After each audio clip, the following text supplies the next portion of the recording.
G'day there, Ozysturm, country Victorian gamer of Star Wars Armada, Star Wars Legion, X-Wing, Dystopian Wars, Flames of War, Battletech, and many other games. Today is part 2 of my playlist for some Star Wars Armada new content that I am working on at the moment. In the last video, you would have seen that I have received some Zann Consortium ships for Star Wars Armada.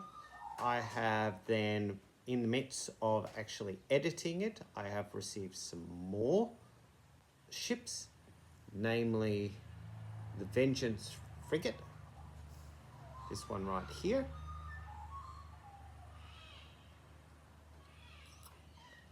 and so I thought today I would get them on a bit of the table and talk about where they sit within the existing Star Wars Armada range, what my thoughts, as well as talk a little bit about those that are already being, cards have been created for using the Star Wars Legends Discord and Starorge.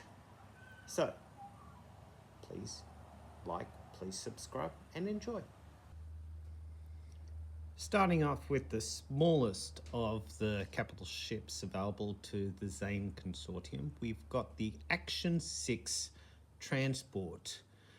Length of 100 meters. It has no shielding. It's fairly well armored though. It does not have any weapons, but it does have a cargo capacity of 75,000 metric tons. The model itself is very much along the same lines as what we have seen in many of the computer games, as well as cartoons. We also saw it briefly in one of the movies. I believe it was in one of the background shots of Attack of the Clones. In terms of what this will do for the Armada setting, it's pretty much going to be the Zann's version of the GR75 medium transport. This card has already been produced by Starforge by the Star Wars Legends team at a point cost of 21 or 26 points, command rating of 1, Squadron 1, Engineering 2. It's got a scatter and evade with 3 hull points, which pretty much just basically equals up to the same as the GR75. It should also note that out of the 2 variants available on Star Wars Legend, one is called an armed transport. The armed transport has 3 blue dice out the front arc.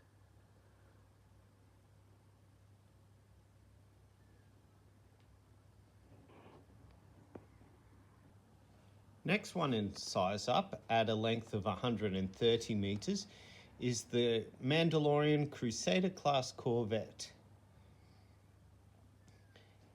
It has shields. It has, as its armament, point defense laser cannon, and it's got quite a few of them. This card has not been produced yet, but it is on the Wave 2 working list.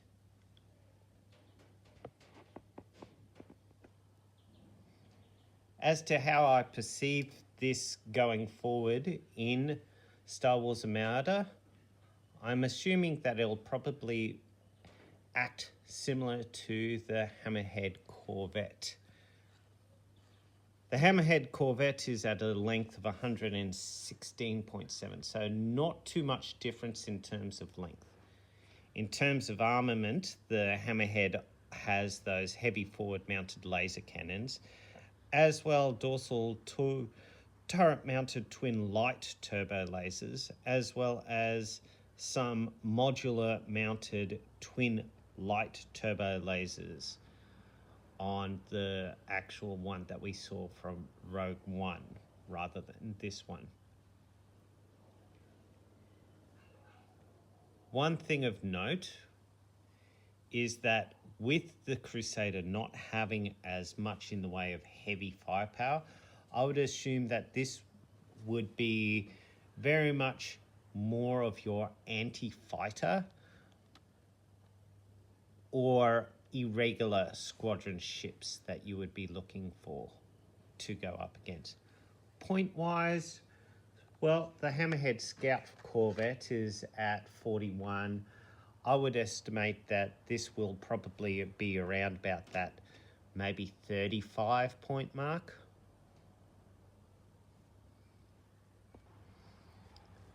Going up in scale yet again, this is the Interceptor 4 frigate for Zann Consortium. This ship has, or like mentioned previously, for the Action 4 transport, this ship has already got a card set up for it in Armada by the Star Wars Legends team. It has a point value of 65 or 62. It has an overall length of 150, which makes it right on par with the CR-95 Corvette. The weaponry for the Interceptor is 2 turbo laser cannon batteries plus concussion missile launchers.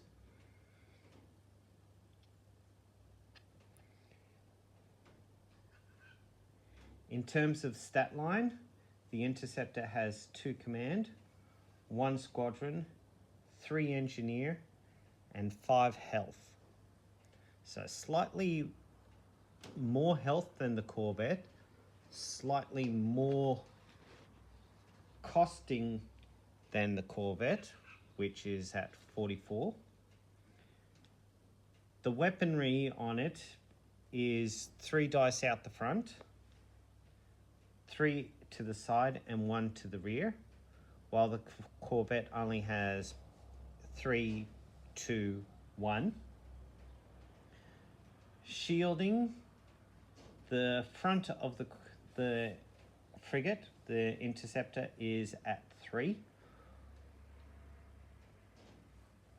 And for its defense tokens, we have an evade, a brace, and a redirect.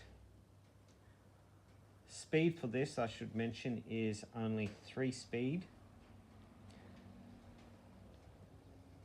But in many ways, I could see this exactly fulfilling the same role as the Corellian Corvette, taking out smaller capital ships, as well as being able to take a little bit of pot shots at some of the larger capital ships.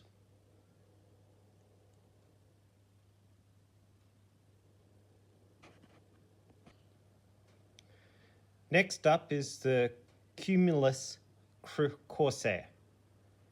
You would have recognized this from the Mandalorian as the pirate ship. I've got it currently in the flotilla formation,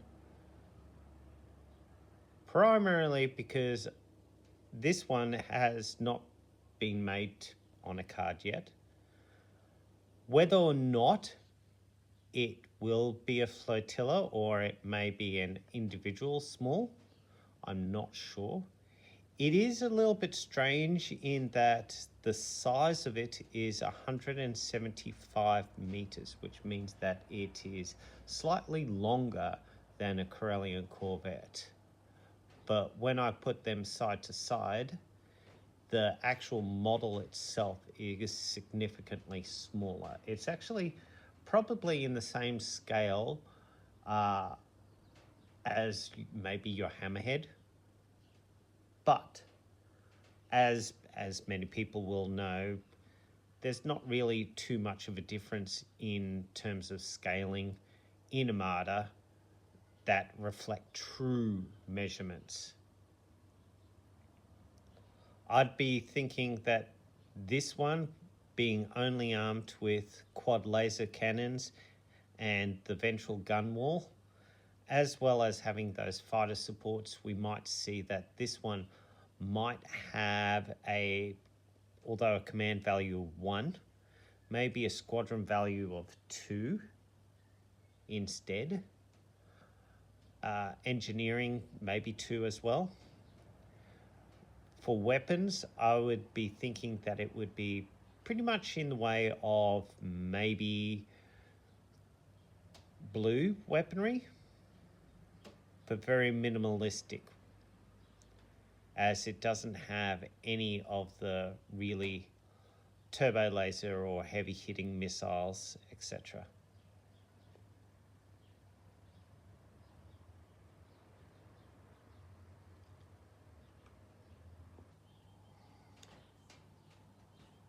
Next up, we have the last of my current available models for the small scale. This is the Vengeance frigate. At a length of 400 meters, also produced by Mandalorian Motors. It has 4 forward-facing mass driver cannons, as well as a few turbo laser batteries.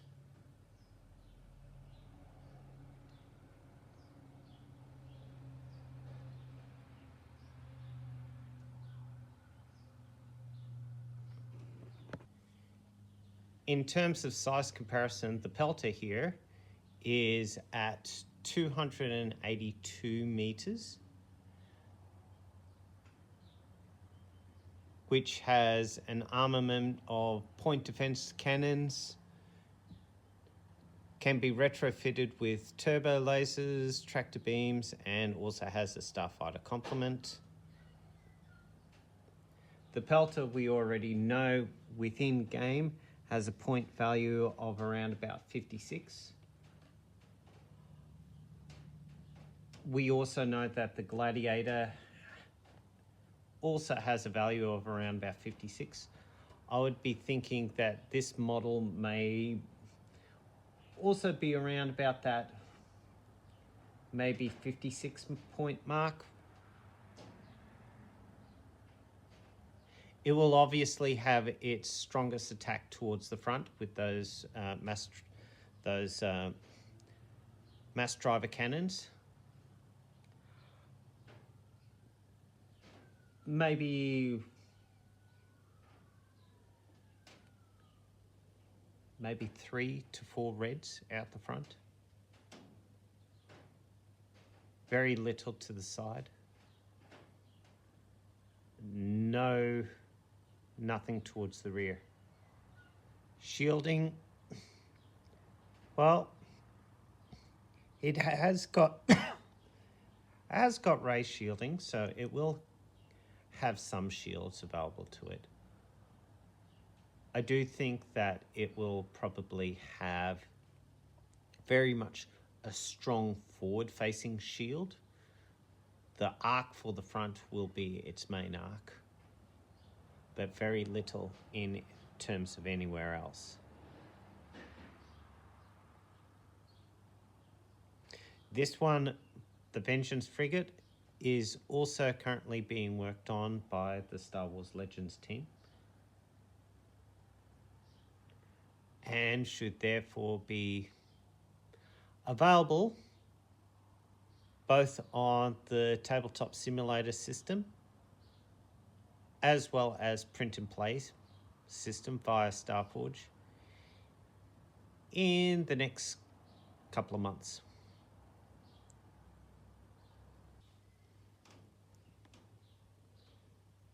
In many ways, the Vengeance frigate is quite big for the small stand, But you can see that the Gladiator, which also uses a small stand, which is at 600 meters in length,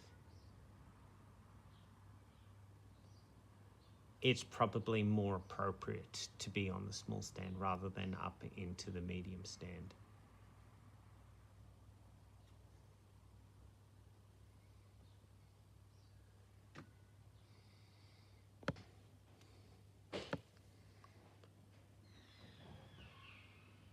The next size up from small is, of course, medium classes. And much like the Rebellion, there isn't too many vessels in the medium class. While we have the assault frigate in for the Rebels,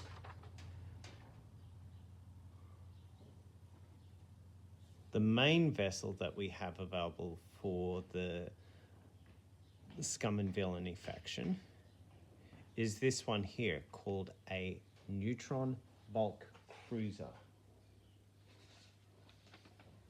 It has a hull value of 7. It has a 3 command, 3 squadron, and 4 engineering. There is a alternative, the bulk carrier, that has the 3 squadron, while the bulk cruiser only has 2 squadron values.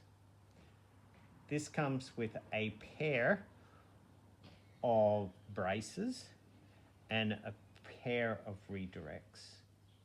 Speed 3, shield front 3, 2 on the side, 1 on the rear, with weaponry on the bulk carrier being 3 out the front, 3 out the side, 2 out the rear. The bulk cruiser, on the other hand, has 4 out the front, 4 out the sides, and 3 out the rear. Point costs for these are around about 83 points for the bulk carrier and 87 for the bulk cruiser. In many ways, this would be a very customizable ship for any pirate type faction, whereby you can put in command slots, you can put in gunnery teams, defensive, offensive refits,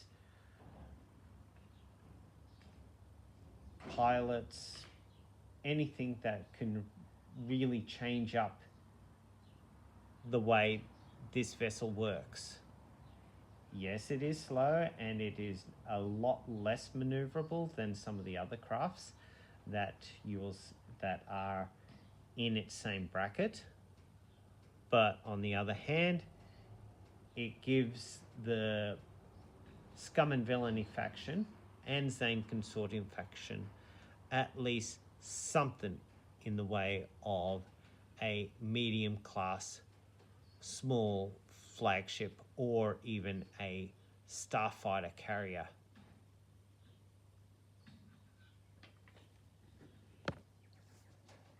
Getting to the large end of the scale now, this is the Keldab battle cruiser. Also made by Mandalorian Motors.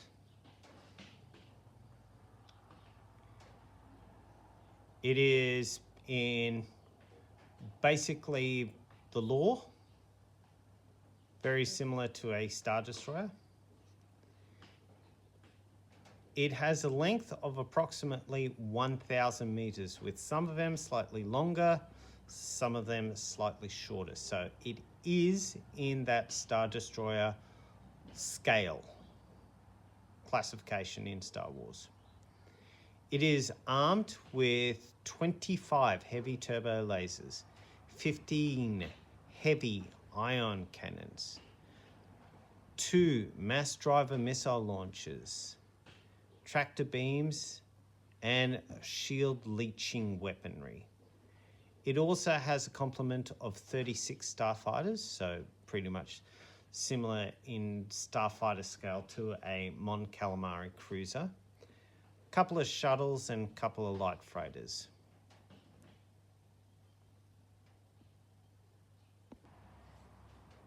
In terms of scale wise, against a Star Destroyer, you can see that the Keldab is significantly shorter, a little bit less width,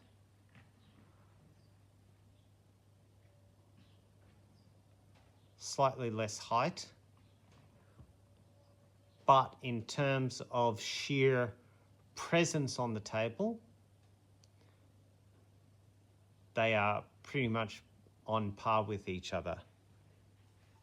Definitely the Victory Star Destroyer would not be of the same caliber as this.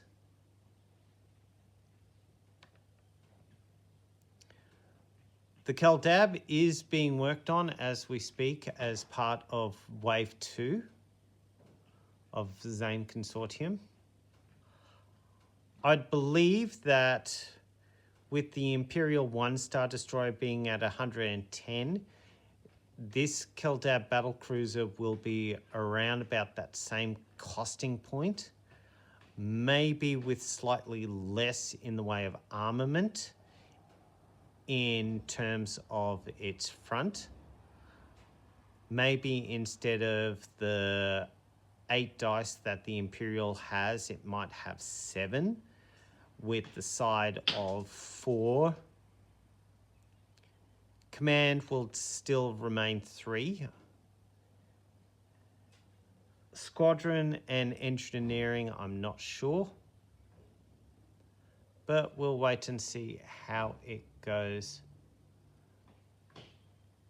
with playtesting as to what it'll be. Now, this one I'm going to paint up in that brown color, and for me, this will be what's called the End of Days, which is the flagship of the Zann Consortium fleet. The last vessel for the Zann Consortium, large, that Star Wars Legends team will be working on is this one, the Aggressor Destroyer. In many ways, this is very much similar to an Onager. It is armed with a plasma ion turbo cannon, which, as you can see, is out the front. It is also armed with some turbo lasers. As you can see, there are 3 turbo lasers, dual turbo lasers on this side of the model and on the other side. But that is pretty much it for weaponry. My thoughts are, yeah, it's pretty much going to be very similar to the Onager testbed, but it won't have anything in the way of front arc weaponry other than this huge gun out the front.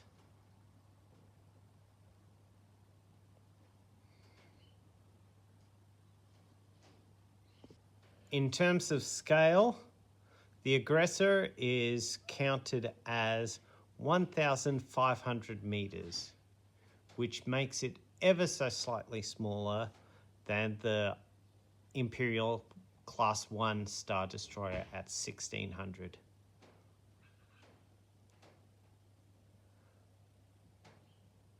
The Aggressor also has limited ability to have starfighters located in a hangar, which is pretty much located right here in between the two, that allows troop transports as well.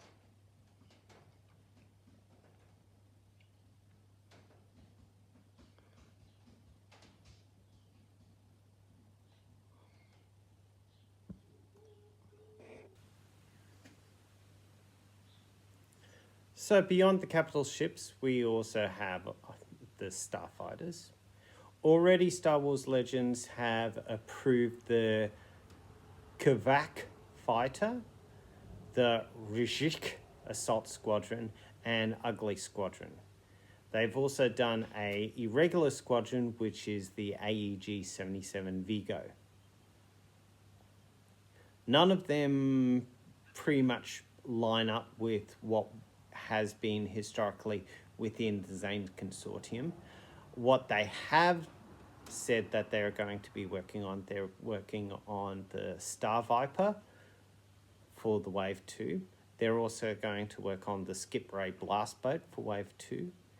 And they've already done a number of Scum-specific special character for irregular squadrons, namely Boba Fett in Slave 1, Hondo Ohnaka in Slave 1, Dengar in Punishing 1, and Bosk in Hound's Tooth. And that pretty much concludes my all-up summary of the Zann Consortium ships and comparing them to what existing Armada ships and my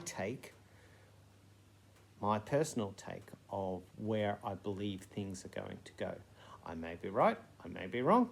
I may come back in 6 months' time and say, well, what I thought was completely out of the ballpark.